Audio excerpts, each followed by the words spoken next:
नमस्कार दोस्तों, स्वागत है आपका अनुपम आईएएस एकेडमी पर। आज की वीडियो में हम हरिहर प्रथम के बाद जो विजयनगर साम्राज्य है उसकी स्थिति को समझेंगे। हमने देखा था कि हरिहर और बुक्का ने मिलकर विजयनगर साम्राज्य की स्थापना की थी। हरिहर प्रथम का शासनकाल इससे पहले हम डिटेल से देख चुके हैं। आज हम देखेंगे बुक्का प्रथम के शासनकाल को और उसके बाद जो परिवर्तन हुए उन सब को भी हम देखेंगे। तो मैं अनुपम तिवारी स्वागत करता हूँ आपका अपने इस यूट्यूब चैनल पर। आइए देखें हरिहर प्रथम के बाद विजयनगर साम्राज्य की व्यवस्थाओं को। सबसे पहले हमने देखा कि हरिहर और बुक्का ने मिलकर विजयनगर साम्राज्य में संगम वंश की स्थापना की। 4 वंश हैं विजयनगर साम्राज्य में। उन 4 वंशों में से हम सबसे पहले जिसकी चर्चा कर रहे हैं वह है आपका संगम वंश और इसकी स्थापना की है हरिहर और बुक्का ने। हरिहर प्रथम का शासनकाल 1336 से लेकर 1356 तक हमको दिखता है। दोनों लोगों ने, हरिहर ने और बुक्का ने मिलकर साम्राज्य की स्थापना की, लेकिन राजा सबसे पहले कौन बना? हरिहर प्रथम। इसके बाद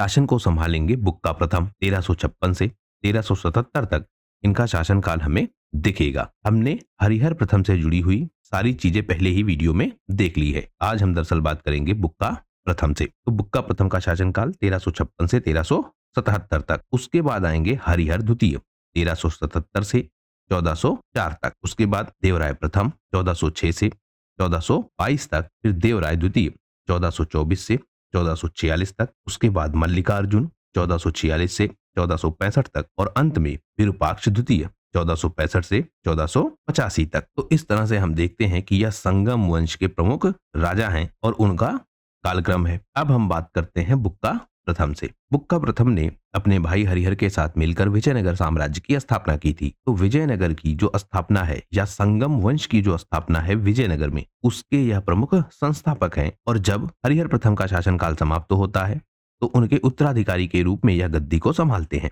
गद्दी को संभालने के साथ ही यह अपनी शासन व्यवस्था का विस्तार करते हैं, प्रशासनिक सुधार करते हैं और जो विजयनगर साम्राज्य है उसको सांस्कृतिक रूप से भी काफी मजबूत करते हैं। सबसे पहले हम देखते हैं कि जो आपका बहमनी सल्तनत है उससे इनका संघर्ष प्रारंभ होता है, या हम कहें बहमनी सुल्तानों के साथ पहले से ही विजयनगर के संघर्ष चल रहे थे। वही संघर्ष इनके साथ भी हमको दिखते हैं और बहमनी सल्तनत का जो आक्रमण है वह विजयनगर साम्राज्य पर लगातार होने लगता है। इन आक्रमणों को बुक्का प्रथम रोक कर रखते हैं। मुख्यतः जो लड़ाई का केंद्र था वह था आपका रायचूर दोआब, यानी कृष्णा और जो तुंगभद्रा नदी है उसके बीच का जो क्षेत्र है, जो उपजाऊ क्षेत्र है, उसी को लेकर मुख्यतः लड़ाई थी। जो आपका विजयनगर साम्राज्य है वह अधिकार को बनाए रखना चाहता था, वहीं जो आपका बहमनी सल्तनत है वह चाहता था कि उसका अधिकार हो जाए इस उपजाऊ क्षेत्र पर। तो इसी क्षेत्र को लेकर मुख्यतः लड़ाई थी। बाद में यह लड़ाइयां समुद्री क्षेत्रों तक भी पहुंचेंगी,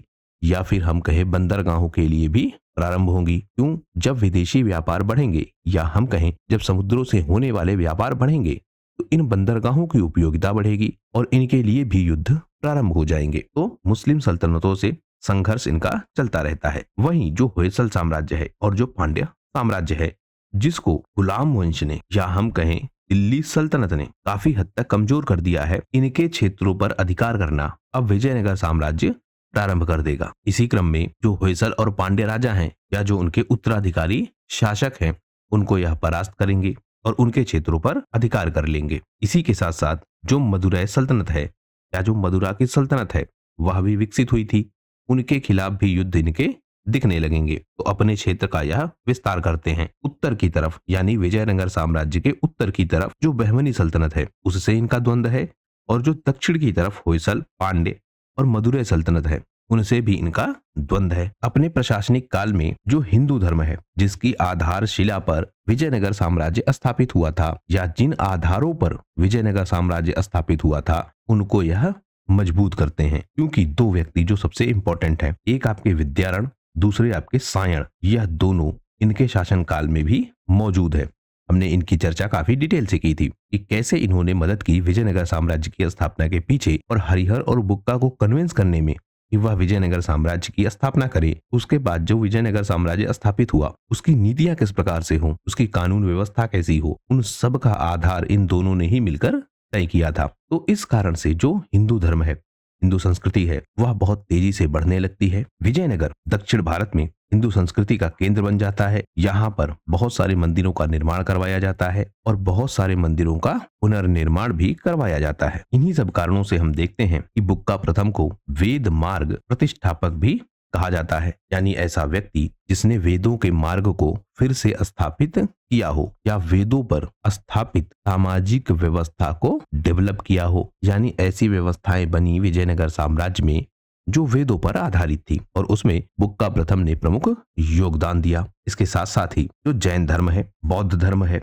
ईसाई धर्म है, यहाँ तक कि जो मुस्लिम धर्म है, इन सब को भी संरक्षण दिया गया। इनकी धार्मिक स्वतंत्रता भी सुनिश्चित की गई। दक्षिण भारत के क्षेत्र में जो तेलुगु साहित्य है उसका खूब विकास किया गया और सबसे ज्यादा इसमें ख्याति है किसकी? सायणाचार्य की या सायण की, जिन्होंने बहुत सारे भाष्य लिखे और यह थे कहां पर? बुक्का प्रथम के शासनकाल के दौरान उनके प्रशासनिक अधिकारी के रूप में। धीरे धीरे हम देखते हैं कि जो विदेशी व्यापार है वह भी तेजी से बढ़ने लगते हैं। अरब के व्यापारी और अब आपके यूरोप के व्यापारी यह भारत में आने लगेंगे और इनसे संपर्क स्थापित करके विजयनगर साम्राज्य की आर्थिक व्यवस्था को मजबूत करना, यह भी हमको एक लक्ष्य दिखने लगता है बुक्का प्रथम का। इसी क्रम में अरब के व्यापारी, पारस के व्यापारी और यूरोप के व्यापारी यह विजयनगर साम्राज्य से संपर्क स्थापित करते हैं और विजयनगर साम्राज्य एक प्रमुख व्यापारिक केंद्र के रूप में विकसित होता है। जब हम बात करते हैं हम्पी की, हम्पी क्या था? विजयनगर साम्राज्य की राजधानी। हम्पी एक प्रमुख व्यापारिक केंद्र था। कहा यह जाता था कि हम्पी में दुनिया में मिलने वाली हर चीज मिलती है, मतलब इस तरह से हम्पी के विषय में बताया जाता था। इसका मतलब यह था कि जो हम्पी का क्षेत्र था वह एक प्रमुख व्यापारी केंद्र था और जब आपका बहमनी सल्तनत हमला करेगा, हम आगे देखेंगे, तो उस हमले के दौरान इस हम्पी को बहुत बुरी तरह लूटा जाएगा। इतिहासकार यहाँ तक कहते हैं कि हम्पी को लगभग 5 महीनों तक लूटा गया था। वह हम आगे देखेंगे। अभी आप इतना ध्यान रखिए कि जो हम्पी का क्षेत्र है वह बहुत प्रमुख व्यापारिक केंद्र है और विदेशी व्यापार यहाँ तेजी से हो रहा था। इस तरह से जो विजयनगर साम्राज्य है वह दक्षिण भारत में एक सबसे शक्तिशाली सत्ता के रूप में स्थापित हो चुका था। इस साम्राज्य का प्रचार प्रसार रामेश्वरम तक हमको दिखता है। अभिलेखों में इन्हें पूर्वी, पश्चिमी और दक्षिणी सागरों का स्वामी कहा जाता है। पूर्वी सागर अर्थात बंगाल की खाड़ी, पश्चिमी सागर अर्थात अरब सागर और दक्षिणी सागर अर्थात हिंद महासागर। तो विजयनगर साम्राज्य की पकड़ बंगाल की खाड़ी पर भी है, अरब सागर पर भी है और हिंद महासागर पर भी है। इसीलिए इन्हें पूर्वी, पश्चिमी और दक्षिणी तीनों सागरों का स्वामी कहा जाता है। तो इस तरह विजयनगर साम्राज्य बहुत शक्तिशाली रूप से आगे बढ़ने लगता है। इसके साथ साथ अपने विदेशी व्यापार को बढ़ाने के लिए बुक्का प्रथम चीन में भी अपने दूत भेजते हैं। चीन में उस समय शासनकाल था मिंग वंश के सम्राट होंगवू का और इनके दरबार में एक दूत मंडल भेजा था बुक्का प्रथम ने। क्यों भेजा था? क्योंकि जो व्यापारिक गतिविधियां हैं उनको बढ़ाया जा सके। हालांकि हम यह भी देखते हैं कि जो चीन का क्षेत्र है उससे व्यापारिक संबंध पहले से ही मौजूद थे, लेकिन उन व्यापारिक संबंधों को और मजबूत करना और उनकी जो मात्रा है यानी व्यापार की जो मात्रा है उसको और बढ़ाना, यह लक्ष्य दिखता है हमको बुक्का प्रथम का। तो व्यापारिक संबंध बढ़ाए जाते हैं। चीन से रेशम, चीनी मिट्टी के बर्तन, इन सब का व्यापार किया जाता है। भारत के मसाले, कीमती पत्थर और सूती वस्त्र यह भी चीन में भेजे जाते हैं। इस तरह से एक वैश्विक कूटनीतिक सक्रियता भी हमको दिखती है विजयनगर साम्राज्य की, यानी जो ग्लोबल ऑर्डर है, वैश्विक व्यवस्था है, उसमें भी भाग लेता हुआ हमको दिखता है विजयनगर साम्राज्य। भारतीय संस्कृति का और बौद्ध धर्म का चीन में तेजी से प्रचार प्रसार होता है। हालांकि हम यह भी देखते हैं कि यह काफी हद तक पहले से भी मौजूद था, लेकिन बुक्का प्रथम के शासनकाल के दौरान जो विजयनगर साम्राज्य की संस्कृति है वह पहुंचती है कहां? चीन के क्षेत्र में। इसके बाद शासनकाल आएगा हरिहर द्वितीय का 1377 से 1404 तक। यह तीसरे शासक हैं विजयनगर साम्राज्य के और उसमें भी संगम वंश के हैं। कौन यह बुक्का प्रथम के पुत्र हैं, यानी जो दूसरे शासक हैं बुक्का प्रथम, उन्हीं के पुत्र हैं और अपने पिता की ही भांति यह विजयनगर साम्राज्य की नीतियों को आगे बढ़ाते हैं। 1377 में जब बुक्का प्रथम की मृत्यु होती है उसके बाद यह सत्ता को संभालते हैं, लेकिन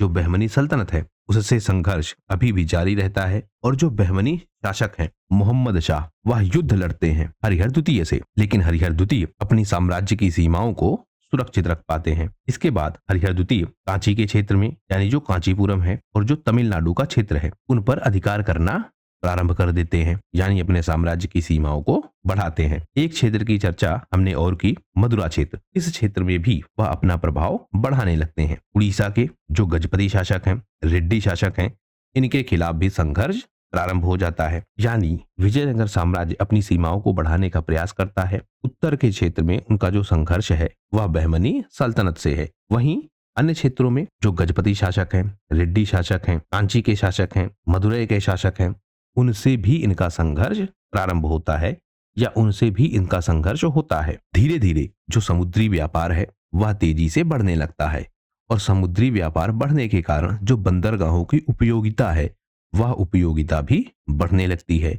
और जब बंदरगाहों की उपयोगिता बढ़ने लगती है तो उस पर अधिकार के लिए संघर्ष भी बढ़ने लगता है। इसी क्रम में हम देखते हैं कि विजयनगर साम्राज्य, क्योंकि पहले से ही विदेशी व्यापार को काफी बढ़ावा दे रहा था और जो हम्पी का क्षेत्र था वह विदेशी व्यापार का केंद्र बना हुआ था, बहुत सारा व्यापार वहां से होता था, तो धीरे धीरे इस विदेशी व्यापार को बढ़ाने के लिए जो व्यापारिक केंद्र हैं जो उस समय विकसित हो रहे थे बंदरगाहों के रूप में, उन पर भी अधिकार करने का द्वंद्व प्रारंभ हो गया। और इसी क्रम में जो गोवा का तट है और जो पश्चिमी तट है उन पर नियंत्रण किसका हो यह बहुत जरूरी हो गया, यानी इन तटों पर नियंत्रण जिसका होगा, व्यापार में ज्यादा लाभ उसी व्यक्ति को मिलेगा या उसी साम्राज्य को मिलेगा। तो अब जो शक्ति का केंद्र है या शक्ति के लिए जो प्रतिस्पर्धा का केंद्र है वह बन गया आपका बंदरगाह। तो गोवा के बंदरगाह, पश्चिमी तटों के बंदरगाह और मुख्यतः हम देखते हैं कि जो अरब सागर से होने वाला व्यापार है उनसे संबंधित जो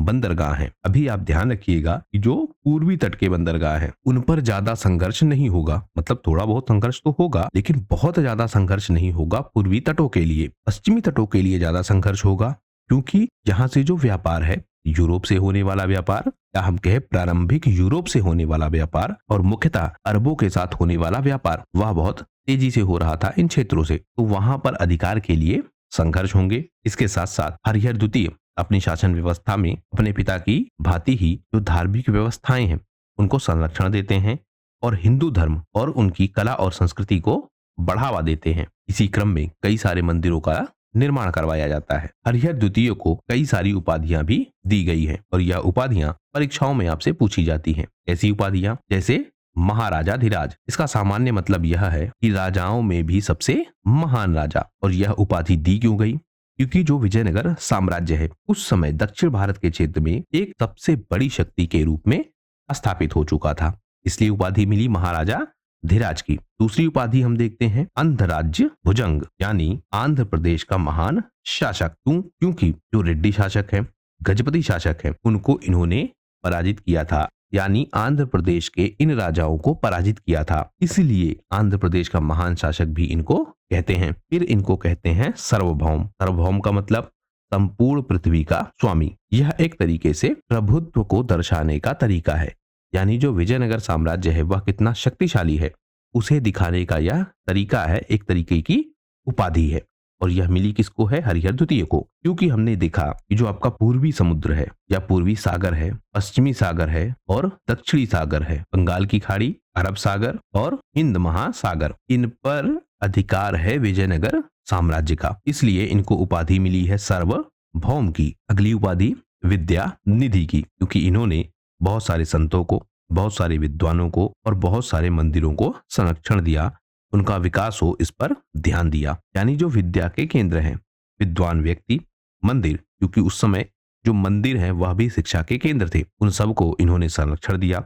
इसके साथ साथ ही जो धार्मिक ग्रंथ हैं, संस्कृत साहित्य है, उन सबको भी प्रोत्साहित किया। यहाँ आप ध्यान रखिएगा कि जो संस्कृत साहित्य है उसमें दो तरह की रचनाएं की जाने लगेंगी। ऐसी रचनाएं, एक आपकी धार्मिक, दूसरी आपकी गैर धार्मिक। गैर धार्मिक मतलब जैसे इसमें वीर गाथाएं होंगी, इसमें दर्शन की बात की जाएगी, राजनीति की बात की जाएगी, सामाजिक व्यवस्था की बात की जाएगी, प्रेम प्रसंगों की बात की जाएगी। तो धार्मिक व्यवस्थाओं के अलावा भी संस्कृत के बहुत सारे ग्रंथों की रचना की जाएगी। और यह सब कुछ होगा कब? हरिहर द्वितीय के शासनकाल के दौरान, यानी हरिहर द्वितीय के शासनकाल के दौरान यह चरम पर होगा विजयनगर साम्राज्य में। तो इस वजह से विद्या निधि की उपाधि, उसके बाद राज परमेश्वर की उपाधि। यह क्यों? क्योंकि इनका शासन क्षेत्र काफी बड़ा है, इसलिए इनको कहते हैं राजाओं में परमेश्वर या फिर सर्वोच्च राजा। तो इस तरह से यह प्रमुख 5 उपाधियां हैं जो हरिहर द्वितीय को मिली हुई हैं। इसके बाद हम देखते हैं कि हरिहर द्वितीय अपने साम्राज्य का विस्तार समुद्री क्षेत्रों पर भी करते हैं। क्यों करते हैं? क्योंकि अभी हमने देखा कि जो व्यापारिक गतिविधियां हैं वह समुद्री मार्गों से अब ज्यादा हो रही हैं। स्पेशली जो विदेशी व्यापार है, अरब के व्यापार और यूरोपीय व्यापार, यह हो रहे हैं बंदरगाहों से। इस वजह से इन पर नियंत्रण का जो प्रयास है वह धीरे धीरे बढ़ने लगेगा। इसी क्रम में जो बहमनी साम्राज्य है उनसे बेलगांव और गोवा को छीना जाता है। प्रश्न आपसे यह पूछा जाएगा कि वह कौन सा विजयनगर साम्राज्य का राजा था जिसने बहमनी सल्तनत से बेलगांव और गोवा को छीन लिया? तो वह व्यक्ति है हरिहर द्वितीय। हम यह देखें कि क्यों छीना, क्योंकि हम पहले से ही देखते हैं कि जो विजयनगर साम्राज्य है और जो बहमनी सल्तनत है, इनके बीच शक्ति को लेकर, क्षेत्रों को लेकर द्वंद्व पहले से चल रहे हैं। इसी क्रम में जो बेलगांव है उस पर अधिकार किया जाता है। क्यों? क्योंकि बेलगांव जो विजयनगर साम्राज्य है और जो बहमनी साम्राज्य है उसकी एक तरह से सीमा पर स्थित था, यानी बॉर्डर पर स्थित था। तो किसका अधिकार हो इस बॉर्डर क्षेत्र पर या इस प्रमुख क्षेत्र पर, इस बात को लेकर द्वंद्व था और हरिहर द्वितीय ने अधिकार स्थापित कर लिया। दूसरा जो प्रमुख क्षेत्र है गोवा का क्षेत्र, क्योंकि गोवा एक प्रमुख व्यापारिक केंद्र के रूप में विकसित हो रहा था, इसलिए इस पर भी अधिकार स्थापित किया विजयनगर साम्राज्य ने या फिर हरिहर द्वितीय ने। ऐसे छीना, अगर हम इसको देखें तो जो बहमनी सल्तनत है उसमें शासनकाल था मोहम्मद शाह बहमनी का और उसी के शासनकाल के दौरान यह क्षेत्र छीने गए। बेलगांव को युद्ध के द्वारा छीना गया। उत्तरी कर्नाटक का यह क्षेत्र है और इस पर अधिकार विजयनगर साम्राज्य ने स्थापित कर लिया। वहीं जो गोवा का समुद्री तट है उस पर अधिकार के लिए हरिहर द्वितीय ने समुद्री मार्ग का भी इस्तेमाल किया, यानी नौ सैनिक शक्ति का भी इस्तेमाल किया। जब आप आगे देखेंगे तो जो विजयनगर साम्राज्य है यह पुर्तगालियों के साथ बहुत सारे समझौते करेगा, बहुत सारी संधियां करेगा और यह संधियां इसलिए की जाएंगी क्योंकि जो पुर्तगाली है वह सैन्य रूप से काफी आधुनिक है और इस सैन्य आधुनिकता को पाने के लिए या इनके पास जो एडवांस वेपन्स हैं उनको पाने के लिए विजयनगर साम्राज्य पुर्तगालियों के साथ कई सारी संधियां करेगा। यानी दक्षिण भारत के क्षेत्र में पुर्तगाली स्थापित हुए या पुर्तगालियों ने अधिकार स्थापित किया। इसके पीछे एक बहुत बड़ा कारण हमको यह दिखता है कि जो विजयनगर साम्राज्य है वह इनको संरक्षण देगा, इनको स्थान देगा बसने का। और स्थान क्यों दिया? अपनी सैन्य व्यवस्था को मजबूत करने के लिए। तो इस तरह से हरिहर द्वितीय का शासनकाल समाप्त होता है। इसके बाद सबसे प्रभावशाली शासनकाल या सबसे महत्वपूर्ण शासनकाल देवराय प्रथम का शासनकाल प्रारंभ होगा। देवराय प्रथम को हमें बहुत डिटेल से देखना होगा क्योंकि सबसे ज्यादा विकास अगर विजयनगर साम्राज्य में हुआ है तो वह हुआ है देवराय प्रथम के शासनकाल के दौरान। तो इसलिए हमें डिटेल से इनको एक अलग वीडियो में देखना होगा। इस वीडियो में फिलहाल सिर्फ इतना ही। वीडियो यदि पसंद आया हो तो प्लीज शेयर कीजिए अपने दोस्तों के साथ, सब्सक्राइब कीजिए इस चैनल को। आपका हमसे जुड़ने के लिए बहुत बहुत धन्यवाद। आपका दिन शुभ हो।